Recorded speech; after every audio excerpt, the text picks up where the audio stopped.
My name is Danielle Buetner, and I brought you all here today to explain why becoming an organ donor is so rewarding. So more than 123,000 men, women, and children need organs to be donated in transplants. And according to DonateLife.net, only 29,532 organ transplants were performed in 2014. So if your family, friend, or loved one needed an organ while you were living, would you help them? Or if you were passed away, would you allow your non-used organs to save someone's child, spouse, or even a stranger's life? I feel I am qualified to speak strongly about this topic because I am a registered organ donor. I have been since I've had my license. And also I know someone who donated his heart when he passed away a couple years back, and I saw the impact it made positively on the receiver's life. So first I will discuss what organs can be donated. Second, I will present real-life situations. And lastly, I'll just show you how you can get involved yourself. So now you know what to expect. Let me show you and talk about which organs can be donated. So American Living Organ Donor Network has stated that over 90% of people waiting, 90% people can receive from living organ donors.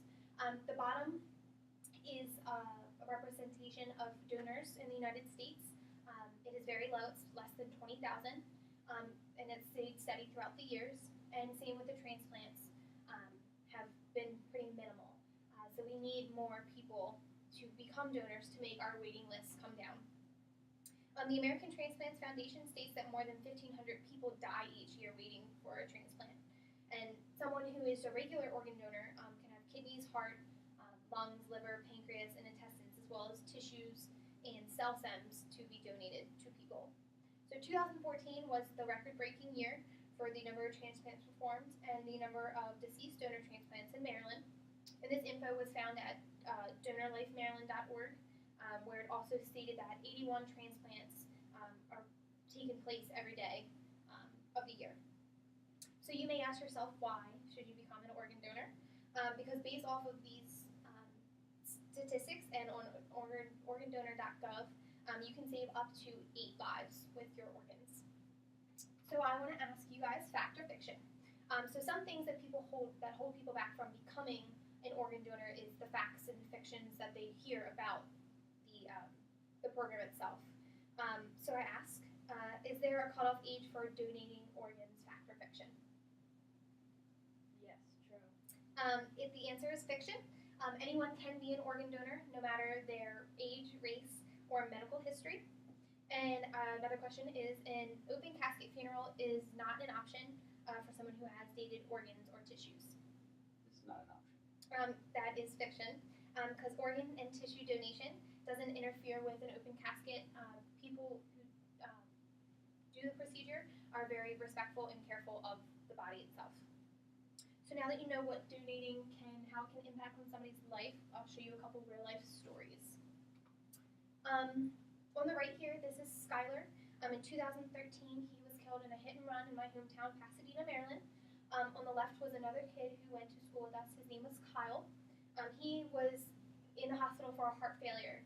He needed a heart transplant, and they happened to be in the same hospital at the same time. Skylar's dad had made the decision to put Skylar in as an organ donor, and Kyle received his heart and is still living today. The Pasadena Voice had explained that this decision from his dad was not an easy one, but the one decision had changed someone's life so greatly. And this quote as well is, despite the 30,000 to 1 chance, their boys' hearts had matched up. So even if you think it doesn't matter, it can impact someone so greatly. Another story I want to show you is a 41-year-old man named Patrick Hartson. He was a firefighter whose face was burned, his mask melted to his face on the left, and he received a face transplant from a 26-year-old who passed away. The 26-year-old also donated his heart, liver, kidneys, eyes, and bones to other recipients, and that benefited them very greatly. This face transplant had given Patrick a new life, and as he stated, that he wasn't unhappy with life before, and he didn't feel felt every day, he's okay with feeling that pain now because it impacted and changed his self-image and life so greatly.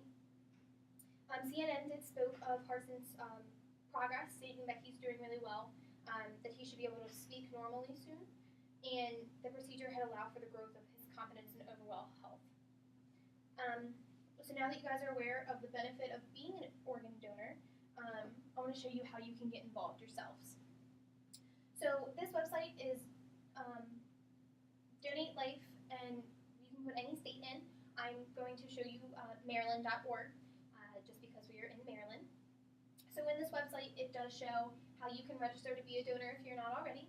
You can also check your status and change it if you would like.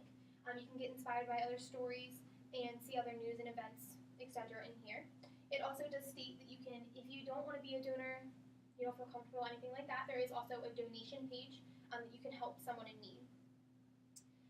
So now that you guys see all these ways that you can get involved, let's put all of our words into actions. So I asked you guys to become an organ donor. Organ donating is something that grows with the demand of people in the United States, which goes hand in hand with the amount of organ donated that we need each year.